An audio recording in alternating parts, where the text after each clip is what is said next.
La perspectiva de un nuevo cese el fuego entre Israel y Hamás parece estancarse luego de las informaciones del viernes de un primer borrador que aún debía recibir el visto bueno de Hamás, que pedía además que Israel cesara sus operaciones de manera definitiva. Un escenario que Benjamín Netanyahu no contempla. Desde entonces Israel ha comenzado a bombardear Rafah, considerado hasta ahora un lugar seguro, y Antony Blinken ha viajado de nuevo a Oriente Medio para buscar relanzar el posible acuerdo.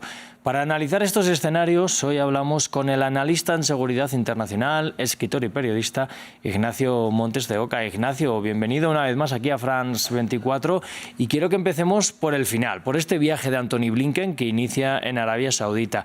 ¿Qué papel puede jugar en este momento si la postura de Hamás parece que es inaceptable para Israel? Así es, Rodrigo, buenos días. Es tal cual lo planteaste vos. La visita de Blinken tiene que destrabar una oposición dentro de Israel, pero también dentro de Hamás. Se anunció un cese el fuego prematuro, desde el 30 de enero se viene hablando, y dentro de 5 horas vence el plazo, se daría a conocer una respuesta de parte de Hamás. Ya fue aceptado por Israel, ya fue anunciado por el mediador, pero todavía no se saben detalles mínimos, como por ejemplo cuál va a ser la cantidad final de liberados si se aceptara, si van a ser 100 o 35, cuáles van a ser los términos del intercambio, cuántos prisioneros terroristas de Gaza van a ser liberados, o si esto es el anticipo de un cese el fuego mayor.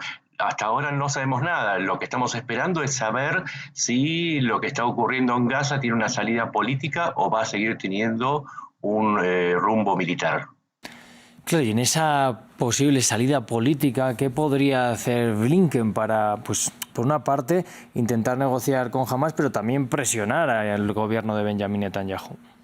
Lo que sucede es que no solamente está en manos de Blinken, que en este caso se va a reunir con Egipto, que es parte interesada porque es uno de los flancos de Gaza, con Qatar, que es el vínculo con Irán, sino que además depende de Hamás. Hamás todavía no aceptó la propuesta, ninguna de las propuestas, porque también hay una lucha interna en Hamás entre Haniyeh, que está en Qatar, que será la política, y Sinwar, que es el hombre en el campo de batalla, el jefe de los batallones de Hamás. Por un lado, Sinwar dice, necesitamos un tiempo para rehacernos, para recomponer nuestras fuerzas, y Haniyeh cree que se dan las condiciones para no negociar una tregua, sino un cese del fuego permanente. Entonces, tampoco es que hay un acuerdo dentro de Hamás respecto a qué hacer con la propuesta que hace Blinken y el resto de los negociadores. ¿Y quién podría ser, por tanto, mediador en ese desacuerdo que hay dentro del propio Hamás? Lo que pasa es que excede a los actores. La realidad es que también dentro de Israel hay una disputa entre los sectores que le dan prioridad a una salida política que permita la liberación de los rehenes y otros grupos que son mayoritarios, que creen que la salida militar es prioritaria y que tendría que darse como objetivo primario el terminar con Hamás para que no se repita de nuevo una masacre como la de octubre. Entonces, los actores están dominados por demasiadas presiones. Hablamos de presiones desde el exterior, Estados Unidos, Egipto, Qatar. Hablamos de presiones internas en Hamás y hablamos de presiones internas en Israel.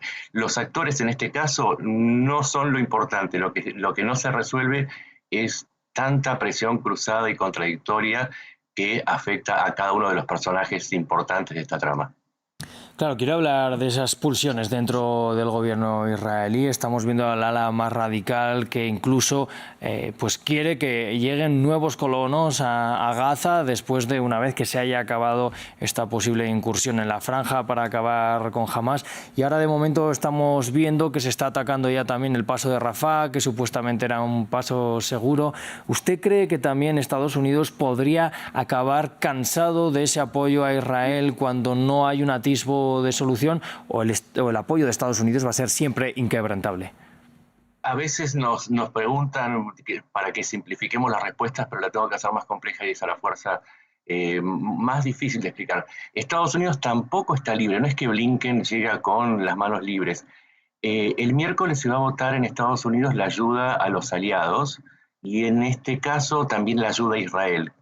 los sectores republicanos de MAGA, los trumpistas, los demás de la derecha nacionalista están en contra de todo tipo de asistencia, inclusive han condicionado la asistencia, quieren separar la asistencia a Israel, pero en un juego que no termina de ser favorable a los intereses de ese país. Entonces tampoco es que Estados Unidos puede disponer de una asistencia libremente como lo hizo el año pasado, esta ayuda de emergencia que le dio a partir de octubre, sino que también, más allá de las palabras de Blinken, de la diplomacia, tampoco está teniendo los elementos como para hacer efectiva esa ayuda militar que necesita Israel para sostenerse no solamente en Gaza, sino la eventualidad de un conflicto aún mayor que se extendiera a Hezbollah y a la frontera norte. Entonces también hay que tener en cuenta que Estados Unidos está actuando con muchísimas limitaciones. Claro, y ya brevemente, en medio de todos estos juegos políticos están los civiles. ¿Qué va a pasar? Porque parece que ahora mismo es difícil una solución política. Acá el nombre clave es el corredor de Filadelfia. El corredor de Filadelfia es, como dijiste, la zona de Rafah es el corredor que conecta la frontera con Egipto y Gaza.